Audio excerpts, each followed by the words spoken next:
India gate ని చూడడానికి Indian టూరిస్టులతో పాటు ఫారెన్ టూరిస్టులు కూడా చాలా మంది వస్తూ ఉంటారు. పదండి ఇండియా గేట్ దగ్గరికి వెళ్ళి మరిన్ని విశేషాలు తెలుసుకుందాం.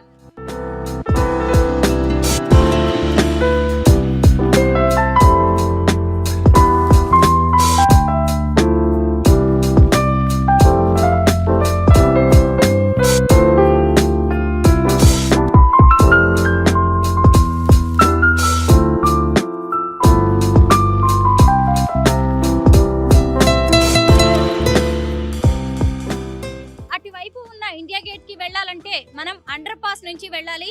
ఈ మధ్య ఇక్కడ సెంట్రల్ విస్టాలో భాగంగా చేసిన డెవలప్మెంట్ యాక్టివిటీస్ లో ఇక్కడ 2 అండర్ పాస్ లను ఏర్పాటు చేశారు. ట్రాఫిక్ ఇబ్బందులు అనేవి లేకుండా ఉండడానికి ఈ అండర్ పాస్ గుండా మనము కిందికి వెళ్ళొచ్చు. ఇండియా గేట్ కి వెళ్ళాలంటే ఈ అండర్ పాస్ నుంచి వెళ్ళాల్సి ఉంటుంది.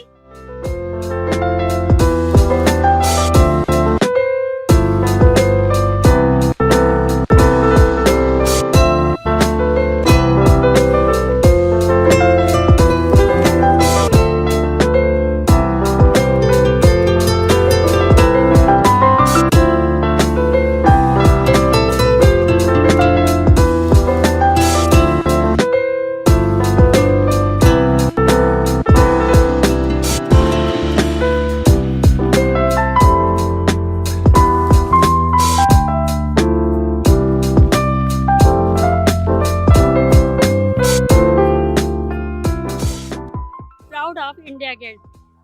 हमारे देश का ये हिस्टोरिकल पैलेस है और हमारे देश की आज़ादी के पहले से हमारे देश का पिछला इतिहास याद दिलाता है और हमें जैसे अपने देश पर गर्व है वैसे ही अपने इंडिया गेट पर भी गर्व है।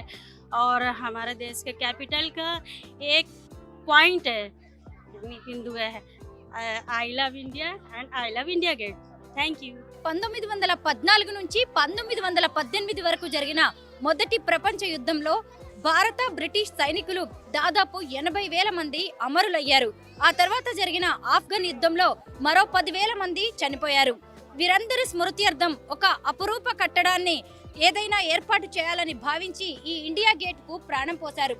ఢిల్లీలోని ఎన్నో అద్భుతమైన కట్టడాలకు రూపకల్పన చేసిన ఎడ్విన్ ల్యూటెన్స్ దీనికి కూడా డిజైన్ చేశారు. 1921 ఫిబ్రవరి 10వ తారీఖున డ్యూక్ కర్నాట్ దీనికి శంకుస్థాపన చేశారు.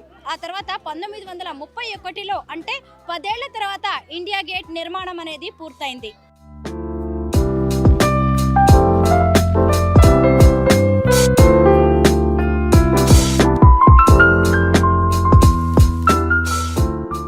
వేలాది మంది ప్రాణ త్యాగాలకు ప్రతీక ఇండియా గేట్. భారతదేశ గర్వ పతాక ఇండియా గేట్. ఇక్కడ మీరు చూడొచ్చు, ఆఫ్ఘన్ యుద్ధంలో మొదటి ప్రపంచ యుద్ధంలో మరణించిన 90,000 మంది అమర సైనికుల పేర్లని ఇక్కడ ఇండియా గేట్ గోడల మీద చెక్కారు. అలాగే ఇండియా గేట్ పేరుతో అటువైపు ఇటువైపు 2 వైపులా అక్షరాలు రాసి ఉంటాయి. 42 మీటర్ల ఎత్తు ఉన్న ఈ కట్టడాన్ని భరత్పూర్ ఎర్రరాయితో కట్టడం అనేది జరిగింది. ఇంతకు ముందు దీని పేరు ఆల్ ఇండియా మెమోరియల్ వార్ గా ఉండేది. ఆ తర్వాత దీన్ని ఇండియా గేట్ గా మార్చారు.